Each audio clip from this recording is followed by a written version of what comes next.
네, 여러분 반갑습니다. 자, 수요일 헌법 1일째 시작하겠습니다. 저는 헌법을 강의하는 강성민 변호사입니다. 자, 오늘은 24년 경찰 2차 문제에서 난이도가 제일 높았던 문제입니다. 공무단위권에 관한 설명으로 옳은 것은 모두 몇 개인가? 개수형 문제이고요. 차근차근 보도록 하겠습니다. 일단 디귿번과 릴번은 좀 분명했던 거고요. 그리고 기역번과 니은번이 이제 헷갈릴 만한 내용들이었었는데 먼저 기역번입니다. 옳은 것을 묻고 있죠.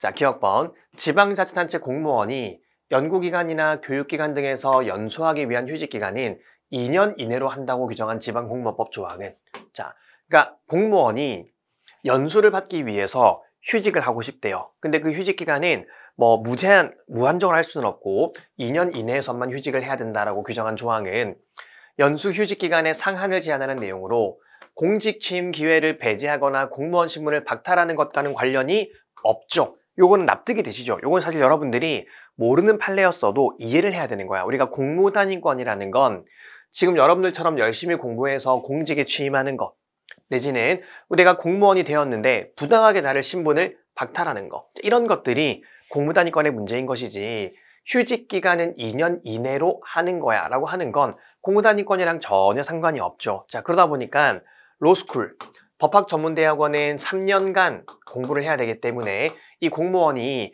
3년 휴직하고 로스쿨을 가고 싶은데 그게 안 돼서 공무단위권이 침해당했다고 주장을 하는 겁니다. 근데 로스쿨에 진학하는 게 공무단위권이랑 상관이 있습니까? 전혀 상관이 없죠. 휴직 기간을 2년으로 해주는 게 공무단위권이랑 상관이 있습니까? 전혀 상관이 없죠. 그래서 이럴 때는 애초부터 공무단위권이 제한도 안 되기 때문에 공무단위권이 침해될 가능성도 없다라는 거고요. 기억번 옳은 지문이죠. 자, 니은번입니다.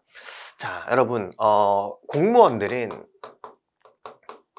말하자면 이제 행정부에 있는 공무원들이죠. 공무원들이 만약에 선거에 나가려고 한다. 예를 들면 입법을 담당하는 선거에 나가려고 한다. 그럼 얘는 행정이고 입법이기 때문에 둘은 권력 분립이 되어야 됩니다. 권력 분립이 되어야 해요.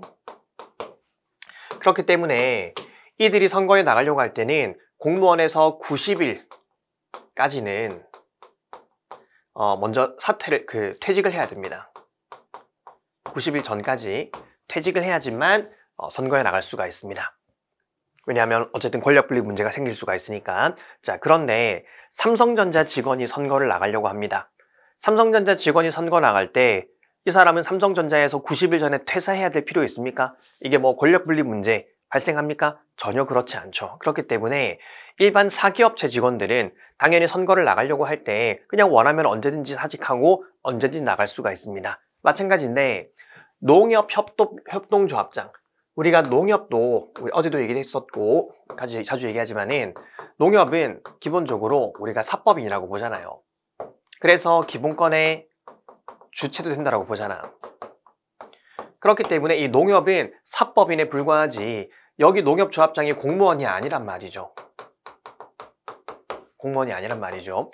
그렇기 때문에 농협조합장이 선거에 나갈 때 90일 전까지 퇴직할 필요가 있겠습니까? 없겠습니까? 없겠죠. 그냥 삼성전자 직원이 다음 선거 나가는 거랑 마찬가지인 겁니다. 그럼에도 불구하고 농협조합장이 지방의원 선거 후보자가 되려면 임기 만료일 전 90일까지 그 직에서 그만둬야지만 다음 선거에 나갈 수 있도록 하는 거는 사실은 권력 분립이 요구되지도 않는 일반 사기업 직원이랑 다를 바가 없는 농협조합장에게 90일까지 그만두도록 요구하고 있기 때문에 이는 공무단위권을 침해하는 판례입니다. 위헌인 판례입니다. 그래서 니은번 틀렸고요. 자, 디귿번입니다. 회계 책임자. 회계 책임자가, 그러니까 선거 과정에서는 전부 다 이 선거 비용들을 관리하는 회계 책임자가 있는데 회계 책임자가 공직선거법을 위반해서 300만 원 이상의 벌금형을 쓴 것보다 확정되면은 후보자의 당선이 무효로 되도록 규정한 공직선거법 조항입니다. 자, 이거는 후보자가 기본적으로 회계 책임자를 임명을 하고요. 그 회계 책임자가 돈을 잘 관리하도록 감독할 책임이 있습니다. 그렇기 때문에 만약에 회계 책임자가 공직선거법이나 정치자금법을 위반했다? 누구 때문에 위반한 겁니까? 후보자를 위해서 위반을 한 거죠. 그러니까 이거는 둘은 뗄래야 뗄 수 없는 관계입니다.